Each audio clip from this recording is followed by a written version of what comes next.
a lot of the global warming and the climate change that we're having is really just due to human ignorance and just forgetfulness. A lot of people are really just too consumed in their own lives with the material things and their own lives and their own events. But in the meantime, nature is actually suffering all around us.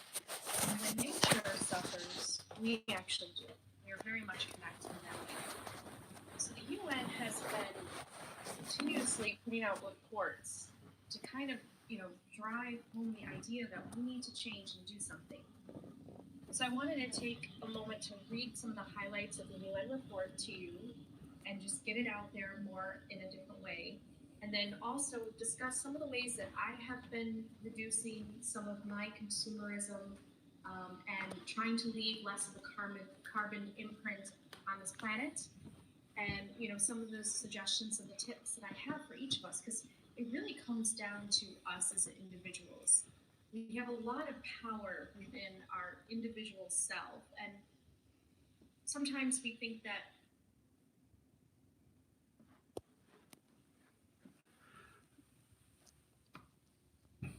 climate change and some of the earth destructions and disasters really rely on the corporations that are really involved with deforestation and taking over the land and killing animals without any regard. The power lies in the individuals. And so it's really important for each individual to take a look at themselves really deeply, spiritually feel very connected to this issue because it involves all of us. And it really does make or break our future in a way, and where we end up going as a species, and what more life humanity actually is able to live. So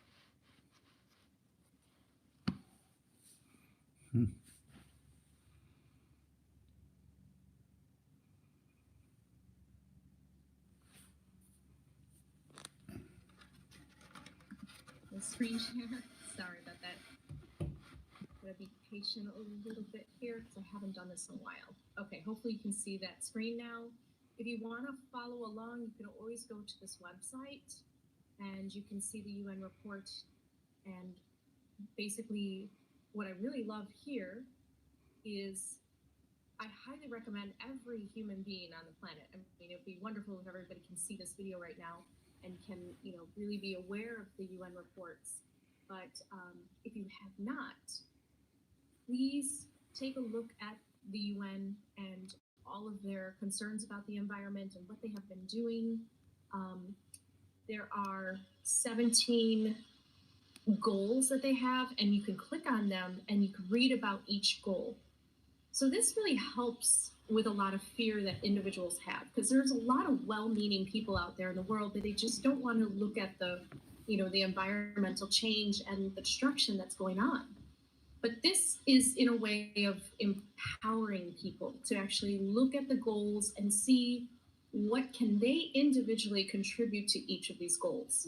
So I highly recommend that you take a look and you learn about the goals, because it really is something that involves all of us. It's not just going to be just a select few. This is the entire planet that we're talking about.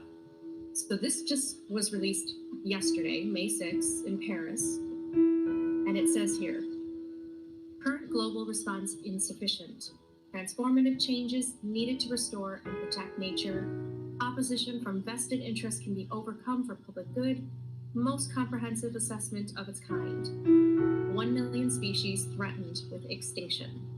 Now, some people may look at it and be like, oh, so what? They're animals, they're not us. But actually, it involves us in more ways than we know, because we are really connected to this cycle, this circle of life. And so when a lot of these species go, then that is going to really wreak havoc on the ecosystems that we live in, because lots of different species that are in this type of category are pollinators, and those that actually really help to replenish the earth and really do a lot of good for nature. And we use them for a food source, and not just animals as it is, but actually tilling the soil and helping to spread the different seeds and the pollination that we have.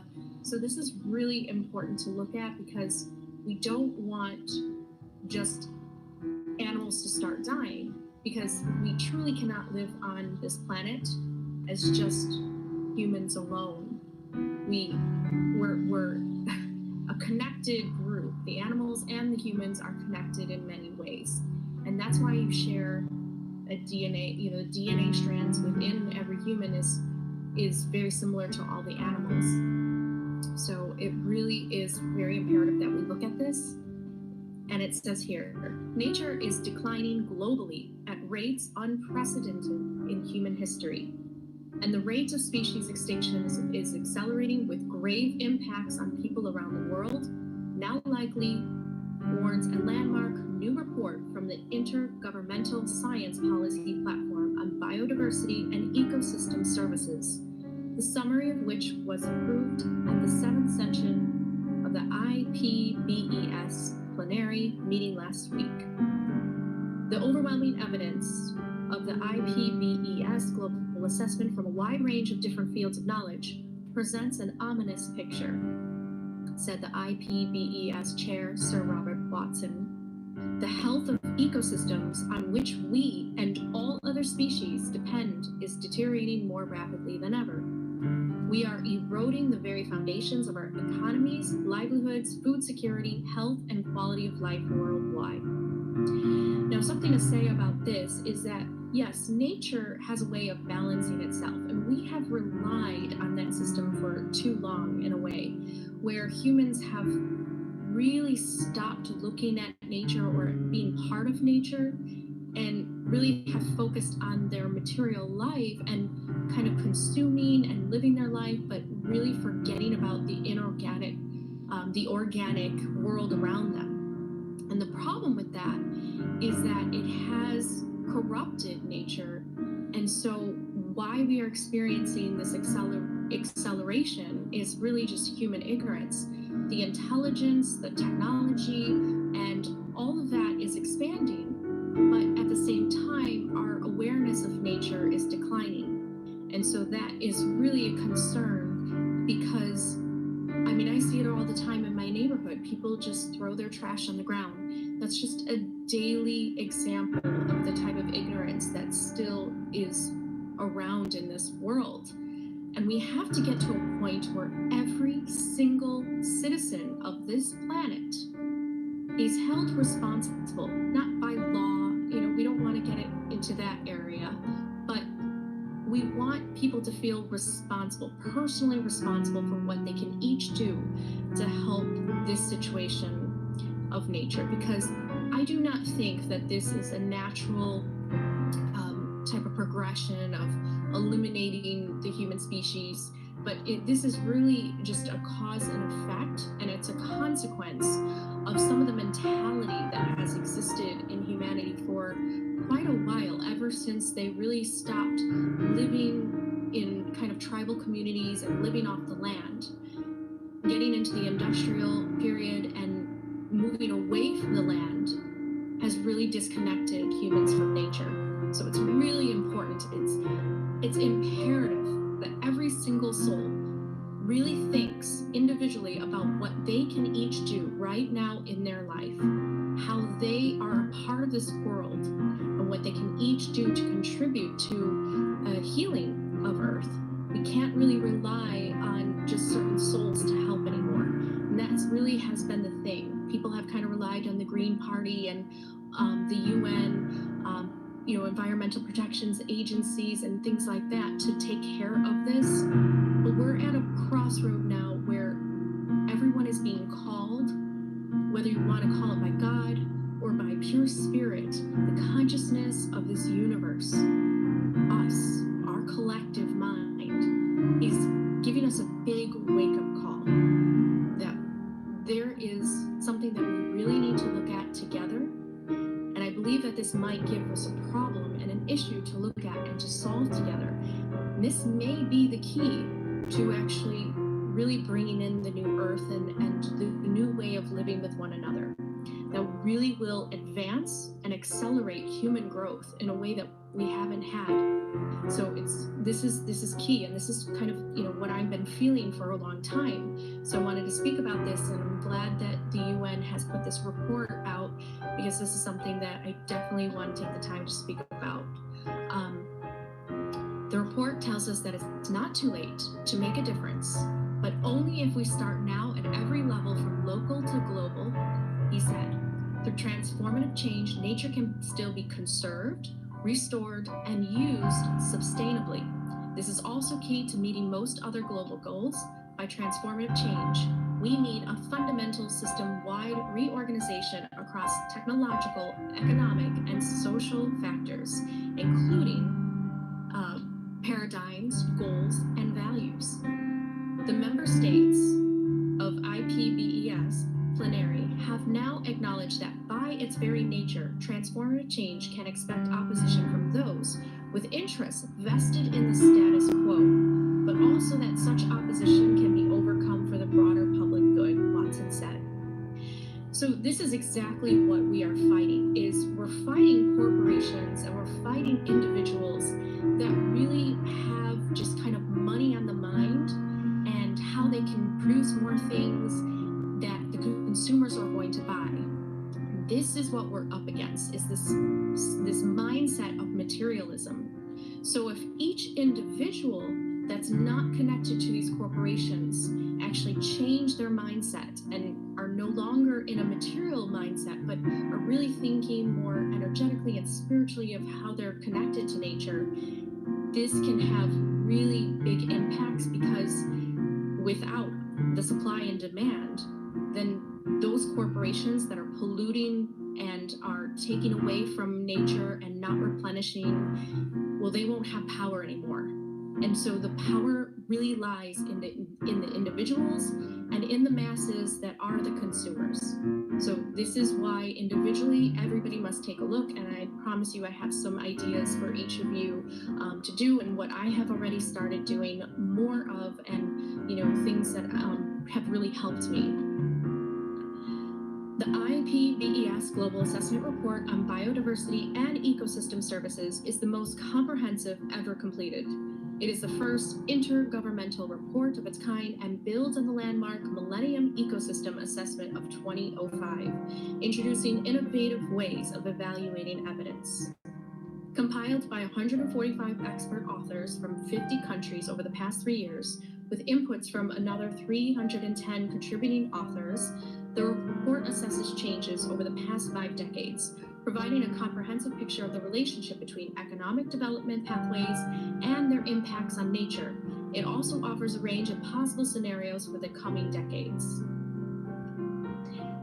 So I'm not going to read all of this to you, but I just wanted to start this out, and I want you to be able to see, and you can follow along, like I said, in the description there is the link there for you. But you can follow along, and there are the notable findings of the report, and here are some of the highlights. 3/4 of the land-based environment and about 66% of the marine environment have been significantly altered by human actions. On average, these trends have been less severe or avoided in areas held or managed by indigenous peoples and local communities. So this is key right here. Humanity has to kind of get back to that way of being. We can still have advanced technology, but when you actually look deeper into advanced technology, it can help us be more eco-sustainable, and that is really the way to use the advanced technology in the world. So we don't have to go back to the tribal communities, and we probably won't, because the technology is here and people are already attached to their cell phones, and we love our YouTube. But we definitely can go back to some of the wisdom and the ways that the indigenous peoples and the local communities really live off the land, and we really need to, and how they connect to nature, how they appreciate nature. More than 1/3 of the world's land surface and nearly 75% of freshwater resources are now devoted to crop or livestock production. The value of agriculture crop production has increased by about 300% since 1970. Raw timber harvest has risen up by 45%, and approximately 60 billion tons of renewable and non-renewable resources are now extracted globally every year, having nearly doubled since 1980. Land degradation has reduced the productivity of 23% of the global land surface. Up to 577 billion in annual global crops are at risk from pollinator loss. So that's all our bees and all our different little pollinators that go around. This is the whole thing about the endangerment of the bees. We really have to be careful about that. And 100 to 300 million people are at increased risks of floods, hurricanes because of loss of coastal habitats and protection. In 2015, 33% of marine fish stocks were being harvested at unsustainable levels. 60% were maximally sustainable fish, with just 7% harvested at lower levels than what can be sustainably fished. Urban areas have more than doubled since 1992. Plastic pollution has increased tenfold since 1980. 300 to 400 million tons of heavy metals, solvents, toxic sludge, and other waste from industrial facilities are dumped annually into the world's waters, and fertilizers entering coastal ecosystems have produced more than 400 ocean dead zones and totaling more than 245,000 kilometers, a combined area greater than that of the United Kingdom. Negative trends in nature will continue to 2050 and beyond in all the policy scenarios explored in the report, except those that include transformative change. Due to the projected impacts of increasing land use change, exploitation of organisms, and climate change, although with significant differences between regions. So I have to say this, that with all of our talk about advanced civilization and really kind of looking at aliens as kind of our models and looking to that in our future, that is not going to exist if we don't first take care of this. There are stepping stones in human development and in spiritual development. And this is why this is a huge issue that each one of us needs to pay more attention to at this point in our life. Now, if you go further down, this is the scale of loss of nature. Gains from societal and policy responses, while important, have not stopped massive losses. So they're saying that even though we've made some, type of increase in awareness, the policies and the laws, they're important, but they really haven't stopped massive losses, because it really is about each individual choosing every day, daily, to think about their consumer needs and to think about their way of their living on Earth. How much land are they taking up? How much land and resources are they each taking up? So we need to think about that as an individual. And that's really why, there still is not any kind of reduction that we're seeing, because people have not looked at themselves individually at what they can do. And part of it is because for so long we've been looking at the corporations and some of the people that are responsible for the pollution and things like that. But it really is in the power of the people, because without the people buying from those corporations that pollute, well, then those corporations would run out of business, or they would be forced to change their way of manufacturing into more eco-sustainable ways. So this is really something that we definitely need to look at, the scale loss of nature. This affects all of us. Highly recommend a lot of you to go on here, all of you, to go on here and actually read about this. The indigenous people, local communities, and nature.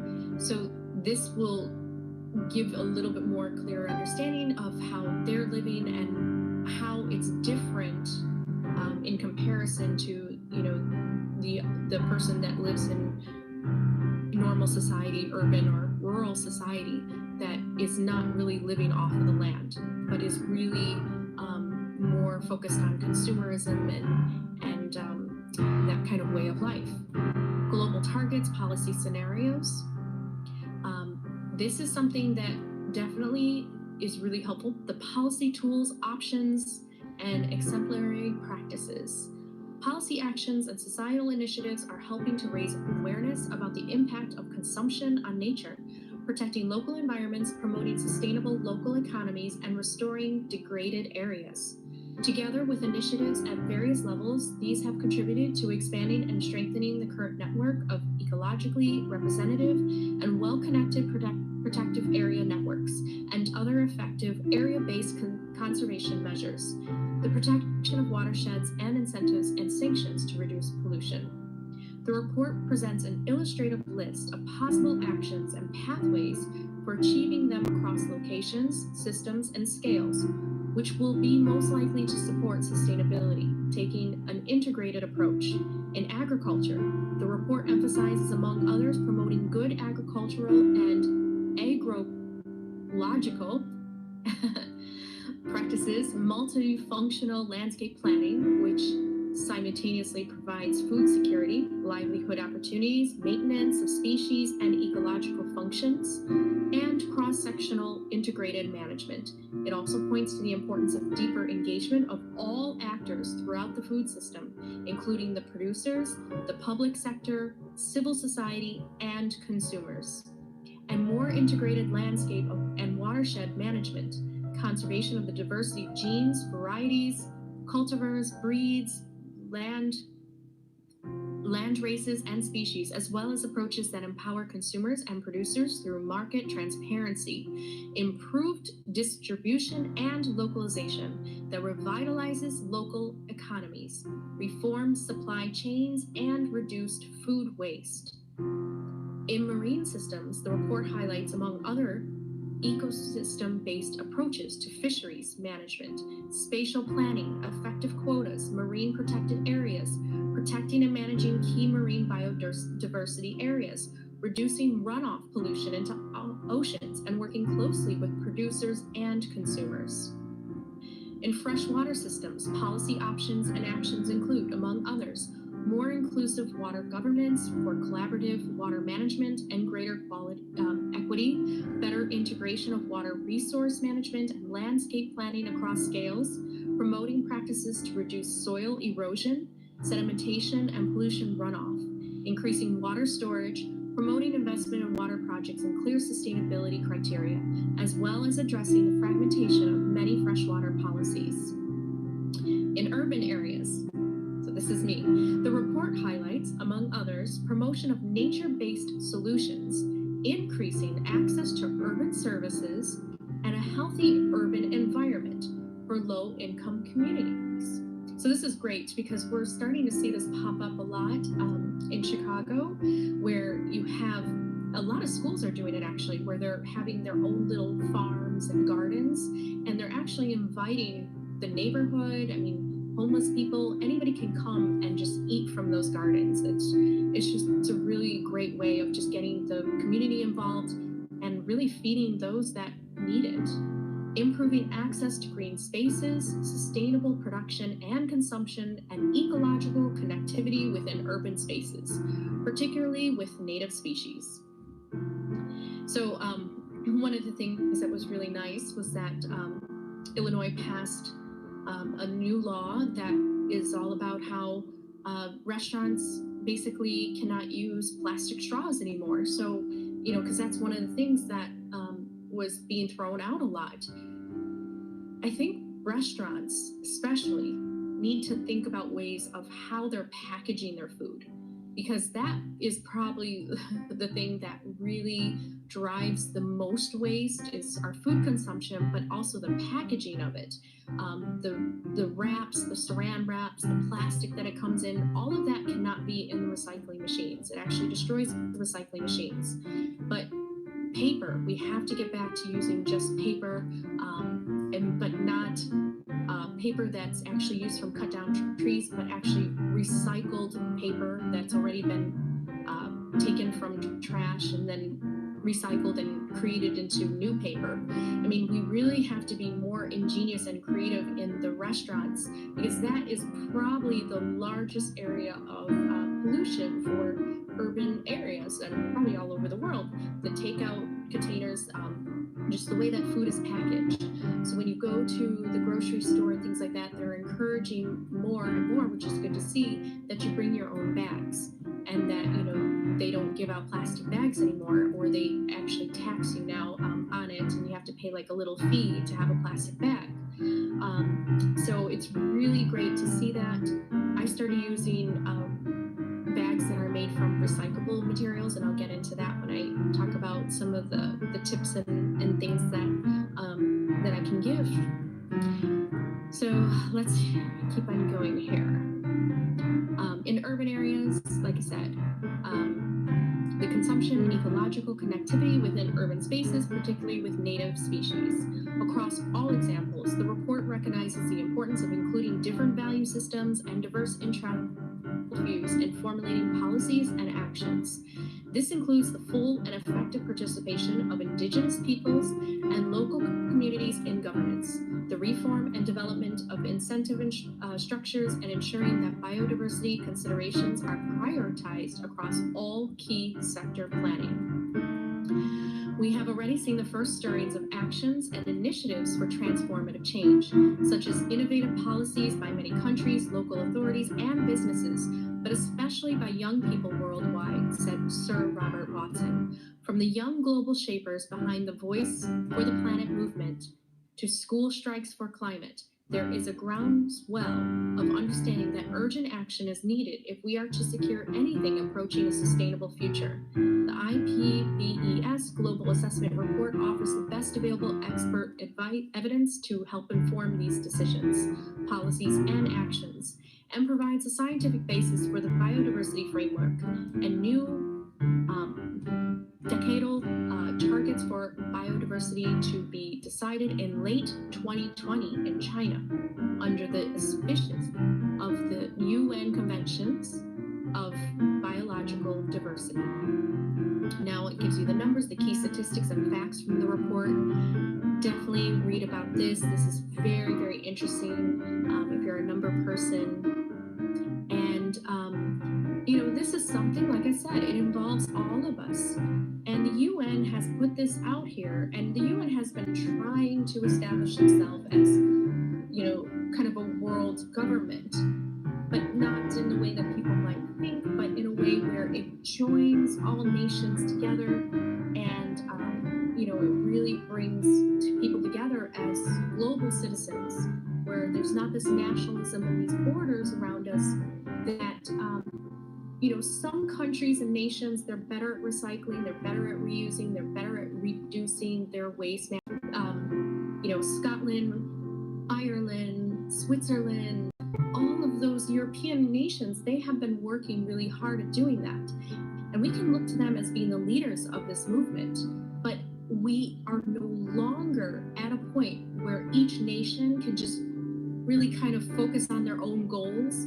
We really have to come together as one and start to look at the way of how we can really rebuild our Earth's ecosystems together. And so that was really interesting, you know, the idea of like, yes, there's going to be respect for religious and nations, laws and things like that, that people really, you know, it really makes their nation and their geographical area unique and to them. But this is something that causes everybody to work together and to put aside some of those differences of opinions and differences of perspectives and really kind of come together, because we are in the world to have our unique perspectives, but this is the type of evidence that really is there for humanity to see our interconnection. And many of us who've had spiritual experiences and revelations and awakenings, we have awakened to this sort of interconnection together, and we've been trying to tell others about it in so many ways. This is the biggest wake-up call about that, because we will not fix this problem without first coming together and seeing eye to eye We can no longer have one country not doing anything and the rest is working hard at reduction of environmental damage. This is something that is going to call for action for everybody on the planet. So I hope I'm one of the first few videos that are out there, and I hope everybody starts to make their own, and together we can really just get this message out there. So let's go back. I'll stop screen sharing here. And welcome back here. So let's discuss some of the ways that I have seen in my life this change, and I recommend, this is a way that you can do this in your own life, of how you can reduce the waste in your own life and really think of yourself as a aware and conscious consumer on this planet. Because it's not reasonable for people to just live completely off the land. Not everybody can do that. Not everybody is in the situation where they can do that. But there are some ways, and I have found it. Living in an urban area, I have found my own ways that I can make a difference individually. And I really just want to implore people to look deep within themselves and really ask themselves, are they doing all that they can right now? Or is there something more that they can do? So number one, recycle, but not only recycle, reuse everything that you possibly can. This is going to cause you to get a little bit creative in your life. You're going to have to think of new ways that you can reuse something again after buying it. Before you throw it out, reuse it in some kind of way. How can you change that jar of jelly into using it as maybe a jar to hold your nails, for your tools? Where can you be creative to reuse and instead reduce throwing things out? That is going to be a huge benefit for the landfills and just taking over the space of the land unnecessarily because of our consumer habits. So not only recycle, because recycling is getting to a point too where that is becoming a little bit of an issue because the consumerism hasn't really stopped. And so people have thought, well, just recycle it and it will get rid of the problem. Well, now there's a second step involved, and that is about reusing and being creative of how you can turn something that would normally be trash into something new. And I love watching architecture shows and things like that, because there are some really wonderful modern homes that actually use a lot of recycled materials. So we have to get kind of crafty and creative in that way. So think about, in each of your lives, when you look around your home right now, look at the things that you have in your home and look to see how you can reuse them and what you can do to stop buying things that you can't reuse, that they just simply cannot be. But maybe they can be biodegradable, and it's something that you can turn into something else. So I have more on that too, because I wanted to talk about grove collaboration. So one of the things that I have started doing is I am changing over all of my cleaning chemicals and using this instead. This is from Grove Collaboration, and it's an app, or it's a website that I have been really loving, because it's a bunch of friends that got together in California, and they came up with this idea of putting together all of the products that are safer for humans, that are more eco-sustainable for the environment, and how you can just purchase things that are going to be less waste producing, basically. So one of the things that they have is, this is actually a cleaner. So it's a cleaner concentrate, and you mix it with water, and then you add it to your glass. So I have bought 3 of these, and there's a glass cleaner, there's a floor cleaner, and there's, I think, like metal and wood. So decide what you need, and you mix it with water and add it to this bottle.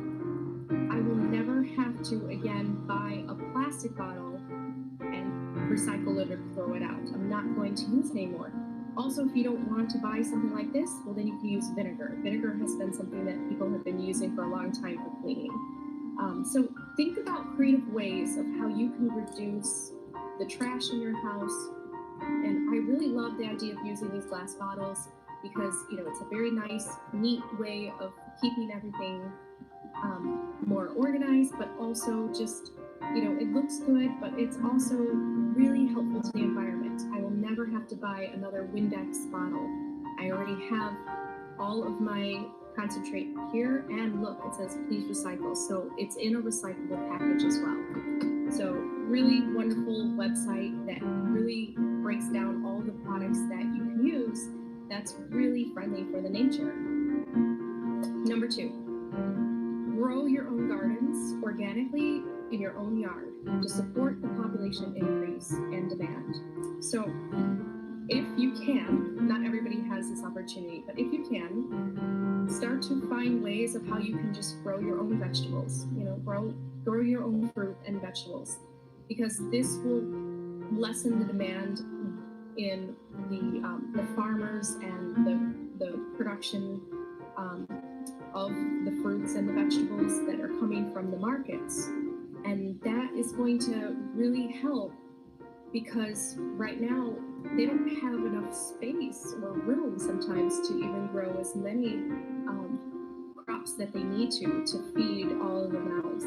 So if you can, be responsible and just individually take it into your responsibility of just going ahead and just growing your own stuff, then definitely do that. I highly recommend it. Number 3, think about helping to crash businesses that pollute or add to earth pollution by not using eco-friendly materials that is biodegradable and doesn't hurt the ocean life and water. People have the power to stop these companies and force these companies to change or find new ways of manufacturing and creating. So a lot of times there's a human factor to it. We don't want to boycott or stop buying from a company because we're like, well, there's people that are working with them too, and it's important, to help them. But at the same time, we have the power. We hold the power as consumers that are not creating our own products, because they have to follow the demand. So keep that in mind. And when I say crash, I mean just stop buying them completely, where they see their numbers drop and they start to look at their marketing people and ask, well, what are we doing wrong? What is this that we can do and change? Because if a company is really meant to survive, then it will adapt and it will change its ways. So that's really what is going to happen as far as being consumers and producers. The consumers are going to have to really teach the producers, the manufacturers, that they're no longer going to just take these types of items and objects and things like that they make that is not going to be good for the environment, that you can't recycle, that has too much plastic, that has wrapping to it, that and it's cheaply made, so they're not really thinking really about the organic component of it. So this is where the people have the power. So you have to take that power back, and you send emails, you leave comments on their boards, and you just stop buying their products. And that really is what you have to do, is when you see something in your home that enters into your home and has no recycling, there's no recycling little symbol on it, don't buy it anymore. Stop that completely. And every individual really has to do that. We have to get to a point where we no longer let those companies keep taking advantage of the earth and the resources, and they're really just thinking about the money as the bottom line. We really have to get to that point where we as the consumers say enough is enough and put them in their place. So number 4, be vigilant about endangered species. Many times it's not human hunters that are actually killing the species, but it's a message to us to know that their land and their resources are being taken over. So we have to pay attention to that, because that's a good sign that we're encroaching on their land, and we're using that we're encroaching on too much resources, and we're not replenishing. So I have a way of I like to look at these issues as not a negative and something that, it's not a negative that I'm creating with my mind or others are creating with their mind, but it's an that I'm creating with my mind or others are creating with their mind.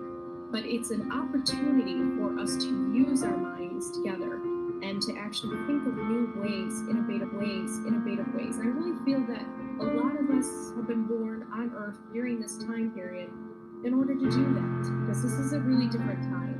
So no longer can we just think like we did in the old days where we just thought, Earth will just think like we did in the old days where we just thought, Earth will take care of itself. We're getting to the point where there's an imbalance of human ignorance versus the way that the Earth can sustain itself and heal itself. There's too many humans that are just really disconnected from nature, and they're really not thinking about how they are adding to the problem. So, depopulation of humans, I'll say this, it's not an option. We can't make those choices, and I've spoken about we can't make those choices, and I've spoken about this on my channel because that's something that I am aware of, that there are people that are in very, very high places that really want just to answer the issue of climate change and the issue of climate change and land reduction, food scarcity, and all that just by killing off a bunch of people. We can't do that. Spiritually, it would be detrimental to our souls because we're connected. We're interconnected to our souls because we're connected. We're interconnected to everyone. So we can't make those choices. It's something that's not an option. And so really what it's doing is it's forcing humans to actually use their minds and think of better ways of actually solving these things and think of better ways of actually solving these issues together. Number 5, protest and report companies that are not replenishing the earth and are using outdated methods to produce.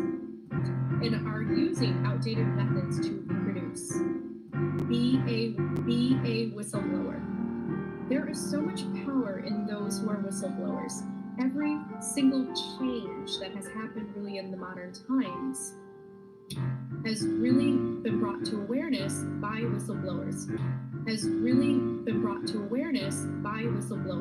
People who work in the companies or are around and are connected to these corporations, they really have to start to speak the truth and be very honest to people and let them know that yes, the company I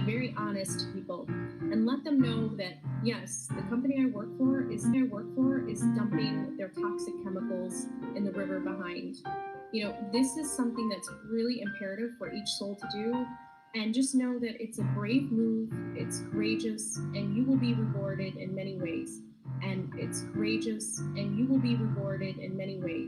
And I know it's difficult sometimes to stand up to the people that you work for, but they'll learn a lesson in the end as well. This is really not about punishment. This is about learning lessons, evolving together spiritually, and really saving the human species together. Number 6, stop using gas and coal, that type of resource. We really have to think that, it's something that we can't rely on anymore. And we really have to switch over to using electric cars if we can, carpooling, biking more, walking, because it's so important that we reduce that type of consumption of gas and coal.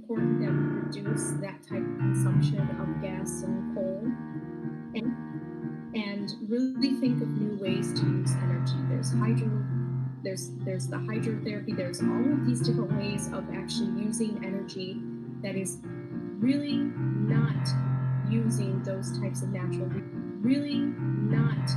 using those types of natural resources, but is using the unlimited resources of the elements, air, water, things that come naturally from just our environment is so important. Instead of reaching into the ground and taking from what we have as a limited resource of the earth. It's so important. And the effects of the gas burning and things like that, that's also really contributing to the greenhouse effect. Now, there's also really contributing to the greenhouse effect. Now, the reason why they're calling it not global warming anymore is because everybody is experiencing climate change in a different way. You can't really say that it's just heating up and only the temperature is getting hot. In Chicago, we're having drastic and only the temperature is getting hot. In Chicago, we're having drastic climate change where it's very cold right now. It's 40 degrees on May 7th. So that's not normal, not even for Chicago. And that is showing that the polar ice caps are melting.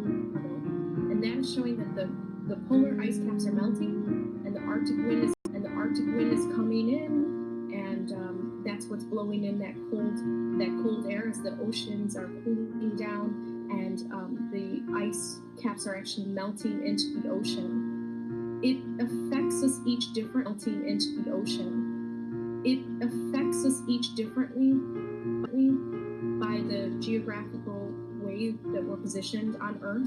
So not all of us are going to experience extremely hot weather and not cold weather, but it's going to be varied.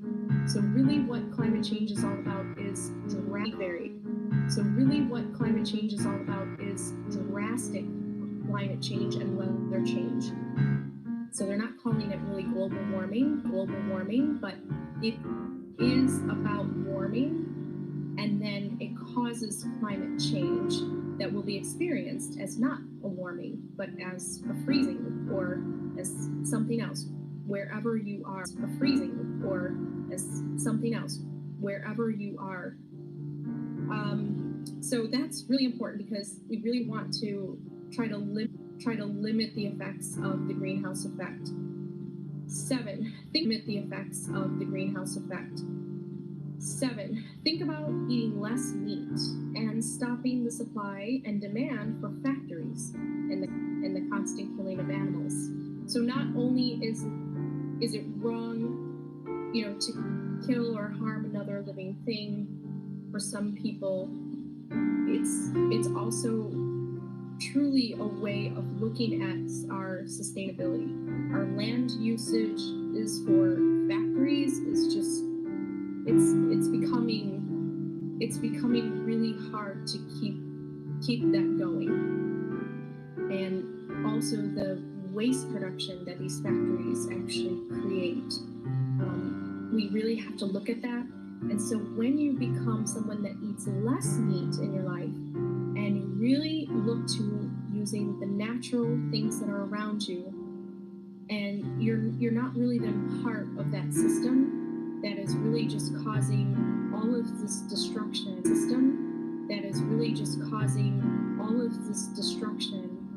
by factorization. And so it's a really great way of helping individually if you can. This is the time now to think about it. This is really important for our climate change because it all is connected. All of the factories and with their waste production and the way that they are, slaughtering the animals, and the way that they get rid of the waste and the type of energy that they use to run those machines and things like that is something that's really causing a big problem in this world. So we have to think about ways like they were talking about, living back on the land as the indigenous people did, or the communities that live off the land.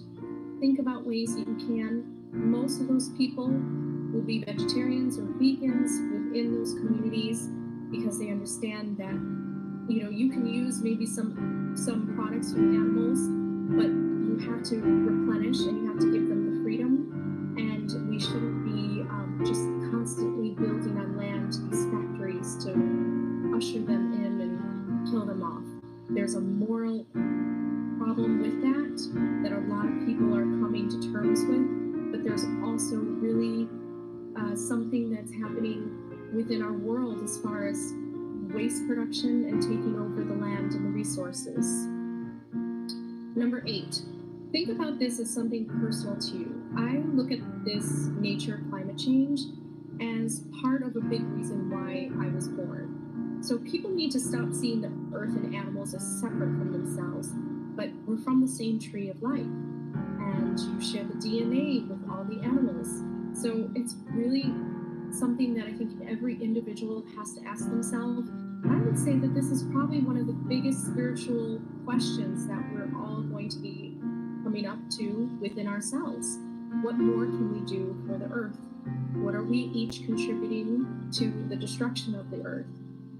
This is probably even more important than religion in a way, because this is dealing with our livelihood and our species sustainability. So regardless of what you believe as far as a faith or religion, and sometimes people like to put it on God and angels will save us, well, there is a deeper wisdom in kind of understanding the way that God works, or the spiritual universe works, is that we are the hands of this force. And if we continue to ignore our sense of duty and really kind of cloud our judgment and disconnect